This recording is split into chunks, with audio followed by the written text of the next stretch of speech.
Hello my dear students, आज हम लोग समझेंगे हाइड्रोस्फीयर को। Hydrosphere refers to the collective mass of water found on under and over the surface of a planet. तो hydrosphere क्या होता है? एक कलेक्टिव मास होते हैं वाटर का जो कि पाए जाते हैं on under and over the surface of a planet, मतलब अर्थ पे आपको देखने को मिलेगा। अर्थ के नीचे मतलब पृथ्वी जो हमारा है उस पृथ्वी के नीचे में भी, ग्राउंड के नीचे में भी मिलते हैं। ठीक है, आपको ऊपर भी देखने को मिलेगा। पानी जो होता है बारिश के रूप में आते हैं। फिर आपको पानी जो होते हैं आपको आपको तालाब में, समुंदर में चारों तरफ देखने को मिलेंगे। ठीक है ना। तो ये एक तरह का बोल सकते हैं एक कलेक्टिव मास होता है वाटर का। ठीक है। इसमें एक्चुअली आते कौन है? एक्चुअली या ऑल फॉर्म्स ऑफ वाटर जो होंगे, जितने भी फॉर्म्स ऑफ वाटर होते हैं वो आपका हाइड्रोस्फीयर में आएंगे। जैसे कि ओशन हुआ, रिवर्स हुआ, लेक्स हुए, ग्लेशियर्स हुए, फिर ग्राउंड वाटर हुआ, एटमॉस्फेरिक मॉइस्चर हुआ, ये सब जो होता है ऑल फॉर्म्स ऑफ वाटर है। तो ये जो होता है हाइड्रोस्फीयर में आ जाएंगे। ठीक है। और ये जो हाइड्रोस्फीयर होते हैं इस a critical component of earth system and plays a vital role in regulating climate, supporting life and shaping the environment। ये क्या करते हैं कि हमारे क्लाइमेट को कंट्रोल करके रखते हैं, ये लाइफ को सपोर्ट करते हैं, ये क्या होता है कि इन्वायरमेंट को सेफ देते हैं। तो ये सारी बातें यहाँ पे हैं। अब जो है इनकी कंपोनेंट्स की बातें मैं अगर करूँ तो यहाँ पे सबसे पहले अभी हम लोग कहा, हमने आपसे कहा कि ओशन जो है वो आपका इसी हाइड्रोस्फीयर में है, हाइड्रोस्फीयर में इंक्लूड है। ठीक है ना। तो कंपोनेंट की जब बातें मैं कर रहा हूँ तो यहाँ पे आते हैं ओशन। ओशन जो होते हैं ये कवर करते हैं 71% ऑफ अर्थ सरफेस को। ठीक है। Ocean holds approximately 97% of earth water. They are crucial for climate regulation as they absorb and distribute solar energy and play a major role in global water cycle. The largest ocean जो होते हैं वो है Pacific ocean, Atlantic ocean, Indian ocean, southern and Arctic ocean जो होते हैं ये largest ocean होते हैं। ठीक है। अब जो होते हैं रिवर्स की बात करते हैं तो रिवर्स भी एक कंपोनेंट्स है हाइड्रोस्फीयर के। ठीक है। तो रिवर्स में देखिए एक होता है, आपको अच्छी तरह से पता है, fresh water. Fresh water bodies जो होते हैं वो रिवर होते हैं। ठीक है ना। लेक्स भी जो होते हैं इसमें आ जाते हैं। इसमें भी क्या होता है, पानी आपको देखने को मिलते हैं। ये जो रिवर के जो वाटर होता है वो ड्रिंकिंग पर्पस में उसका यूज़ किया जाता है, एग्रीकल्चर में यूज़ किया जाता है, इंडस्ट्री में यूज़ किया जाता है। ठीक है ना। यहाँ तक कि ये जो रिवर्स जो होता है वो डायनेमिक सिस्टम होता है दैट ट्रांसपोर्ट वाटर, वाटर को ट्रांसपोर्ट करना। फिर आपका जो भी nutrient sediments across the landscape, while lakes serve as a river reservoir for fresh water and biodiversity.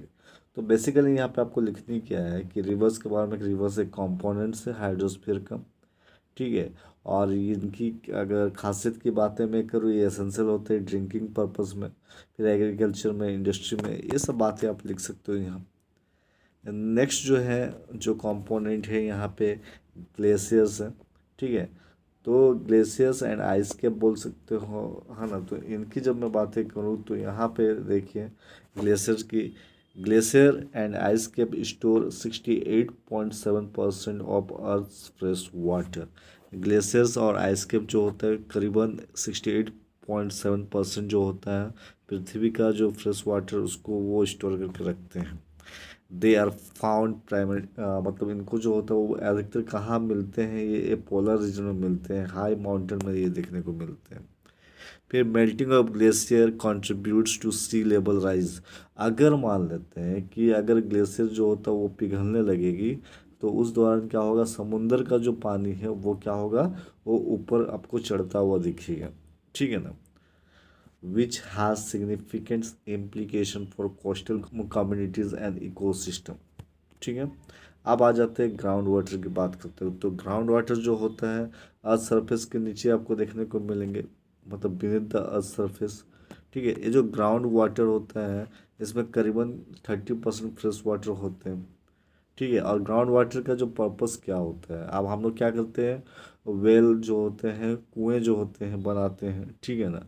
तो कुआं जो खोदते हैं हम लोग तो पानी कहाँ हमको मिलता है, नीचे से मिलता है। तो वो आपका ग्राउंड वाटर हो गया। वो हम लोग जो वेल बनाते हैं वो किस पर्पस में, ड्रिंकिंग पर्पस में करते हैं। कुछ इरिगेशन के पर्पस में भी करते हैं, इंडस्ट्रियल प्रोसेस के लिए भी किया जा रहा है, ठीक है ना। इसके अलावा जो होता है aquifers which are permeable rock formation store and transmit ground water. तो एक्वीफर भी होते हैं जो कि तुम्हारे क्या करते हैं, पानी को वो भी स्टोर करके रखते हैं हमारे जो भी ग्राउंड वाटर के। नेक्स्ट आ जाते हैं एटमॉस्फेरिक वाटर। एटमॉस्फेरिक वाटर की बात करें तो इसमें basically water vapour, clouds, precipitation, ये सब जो होता है इंक्लूड कर होता है, ठीक है। तो एटमॉस्फेरिक वाटर प्लेज अ की रोल इन वाटर साइकिल। आपको अच्छी तरह से पता है कि एटमॉस्फेरिक वाटर जो होता है वाटर साइकिल पर बहुत बड़ा रोल प्ले करते हैं by redistributing moisture across the globe. It influences weather pattern and climate condition. ये यहाँ तक कि ये इन्फ्लुएंस करते हैं मौसम का जो भी पैटर्न होता है, जो क्लाइमेट कंडीशन होता है उसको भी इन्फ्लुएंस करते हैं एटमॉस्फेरिक वाटर। चलिए ये तो बात समझ में आई कि कौन कौन सा जो होता है कंपोनेंट्स हैं, ठीक है, हाइड्रोस्फीयर की। फर्स्ट हम लोगों ने देखा ओशन को, रिवर को, रिवर्स, लेक्स हुए, ग्लेशियर आइसकेप हुए, ग्राउंड वाटर, एटमॉस्फेरिक वाटर। तो ये सारे के सारे कंपोनेंट्स हैं। तो इसी से छोटा सा एक टॉपिक यहाँ से बाहर निकल कर आता है वाटर साइकिल पे, ठीक है ना। तो वाटर साइकिल आपको अच्छी तरह से पता है कि ये जो वाटर साइकिल है मतलब ये भी एक मतलब हाइड्रोस्फीयर में ही इंक्लूड है, ठीक है ना। तो मतलब यहाँ पे भी मतलब आपको थोड़ा सा डिस्क्राइब करनी होगी कि वाटर साइकिल को हम लोग हाइड्रोलॉजिकल साइकिल भी कहते हैं, क्योंकि एक ये जो वाटर साइकिल एक कॉन्टीन्यूस प्रोसेस है जो क्या करते हैं वाटर को रिसाइकिल करते हैं थ्रू वेरियस फेजेस, जैसे एवापोरेशन हुआ, condensation, precipitation, infiltration, run of. इसके माध्यम से क्या होता है वाटर का रिसाइकिल होता है और ये बहुत इंपॉर्टेंट होता है वाटर साइकिल, जिसको हम लोग हाइड्रोलॉजिकल साइकिल भी कहते हैं, है कि नहीं। तो अब जो यहाँ पे इसमें हम लोग देखेंगे उस मतलब साइकिल की बात करें मतलब वाटर साइकिल की, तो इसमें ओवरव्यू देखते हैं। सबसे पहला होता है एवापोरेशन। तो साइकिल जो होता है वाटर साइकिल वो बिगिन करते हैं एवापोरेशन से, जहाँ पे क्या होता है वाटर जो होता है ओशन से, लेक से, रिवर्स से और भी कई सारे सरफेस से क्या होता है जब वाटर हीट होते हैं, ठीक है, सूरज की रोशनी के थ्रू, तो उस दौरान क्या होता है वाटर वेपर जो होता है वो बाहर निकलते हैं, ठीक है ना। तो वो और कुछ ऐसा भी होता है प्लांट्स के बॉडी से भी वाटर वेपर बाहर निकल के एटमॉस्फेयर में जाते हैं, तो ये एवापोरेशन के प्रोसेस में होता है। दूसरा जो होता है कंडेंसेशन होता है, जिसमें क्या होता है ये जो वाटर वेपर है जैसे जैसे ऊपर की ओर जाएंगे वो ठंडा होगा एटमॉस्फेयर में, जब कूल हो जाएंगे तो कंडेंस करेगा, मतलब जैसे वो कंडेंस होते हैं, ठीक है, इकट्ठा हो जाएंगे, फिर वो ठंडा होंगे। उसके बाद क्या होगा एक जो टाइनी ड्रॉपलेट्स बनाएंगे, फिर लास्ट में क्लाउड का फॉर्मेशन हुआ, ठीक है ना। तो ये क्लाउड का फॉर्मेशन होने का जब टेम्परेचर बढ़ते हैं तो उस दौरान फिर यहाँ से क्या होगा नेक्स्ट स्टेप जो होंगे दैट इज़ द प्रेसिपिटेशन।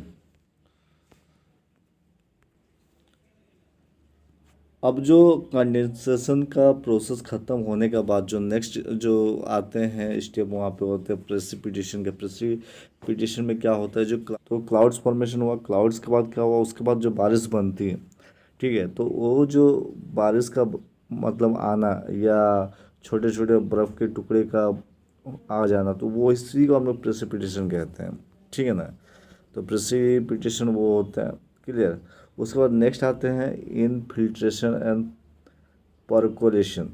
इसमें क्या होता है कि once precipitation reaches the ground, जब बारिश की बूंदें या बारिश जो होता है ग्राउंड पे आती हैं, तो कुछ तो होते हैं वो क्या होते हैं बारिश जो होंगे हमारे मिट्टी के अंदर चले जाते हैं, ग्राउंड वाटर को सप्लाई कर देते हैं, ठीक है, नीचे की ओर चल जाते हैं, मतलब वाटर मूव्स डाउनवर्ड, है ना। मिट्टी के द्वारा, पत्थर के द्वारा नीचे की ओर चला जाता है, जिसको हम लोग परकोलेशन कहते हैं, है कि नहीं। उसके बाद जो होते हैं नेक्स्ट स्टेप जो होते हैं that is the run of बोलते हैं। रन ऑफ जो होता है इसमें क्या देखते हैं हम लोग बेसिकली वाटर जो होते हैं जो मतलब इनफिल्ट्रेट नहीं हो पाता, जो ग्राउंड के अंदर चले मतलब जान नहीं पाता, वो क्या होता है हमारा जो सरफेस है वहाँ पे क्या होता है रन ऑफ करते हैं, वो दौड़ते रहता है, ठीक है। वही वाटर जो होते हैं रिवर की तरफ जाते हैं, रिवर से मिलते हैं, ठीक है ना। तो ये भी एक इम्पॉर्टेंट मतलब ये भी एक स्टेप है यहाँ पे। नेक्स्ट जो होंगे वो है कलेक्शन। तो वाटर बॉडीज़ क्या करेंगे, कलेक्शन मतलब जो water bodies such as ocean, lakes, rivers act as reservoir, है ना, collecting runoff and precipitation, मतलब बारिश की जो भी वर्षा होती है वो पानी का वो सारा कहाँ कलेक्ट हो रहा है, आपके ओशन पे, लेक्स पे, रिवर पे कलेक्ट होते हैं। ठीक है, या दौड़ता हुआ पानी जो होता है वो कहाँ पे जा रहा है, रिवर पे जा रहा है, तो ये हुआ कलेक्शन। तो इसका मतलब हमने देखा है यहाँ पे कुछ मतलब यहाँ पे आपने देखा वाटर साइकिल में वेरियस फेजेस होते हैं। तो एवापोरेशन, कंडेंसेशन, प्रेसिपिटेशन, इनफिल्ट्रेशन, ठीक है, रन ऑफ एंड कलेक्शन। ठीक है, ये आप देख पा रहे हो एक वाटर साइकिल के डायग्राम है जिसमें आपको दिखाई दे रही है यहाँ पे सन है, फिर यहाँ पे आप देखो, ठीक है, ये जो होते हैं समुद्र जो होते हैं, जब गर्म होता है यहाँ का पानी जो होता है ऊपर भाप बन कर जा रहे हैं ऊपर में, जिसको हम एवापोरेशन बोल रहे हैं। ठीक है ना, आगे इनका कंडेंसेशन हुआ, बादल बने, फिर क्या हुआ, फिर बारिश हुई पर जिसको हमें प्रेसिपिटेशन बोल रहे हैं, बारिश के जो होता है, फिर लास्ट में यही बारिश जो होता है यही समुद्र में फिर से कलेक्शन हो रहा है। तो ये सब कुछ वेरियस फेजेस होते हैं वाटर साइकिल के। तो आप सवाल उठता है कि ये जो वाटर साइकिल है एसेंशियल क्यों है, क्योंकि ये क्या करते हैं, हमारे क्लाइमेट को रेगुलेट करते हैं, फिर फ्रेश वाटर रिसोर्सेज को रिप्लेनिश करते हैं, फिर इकोसिस्टम को सपोर्ट करते हैं।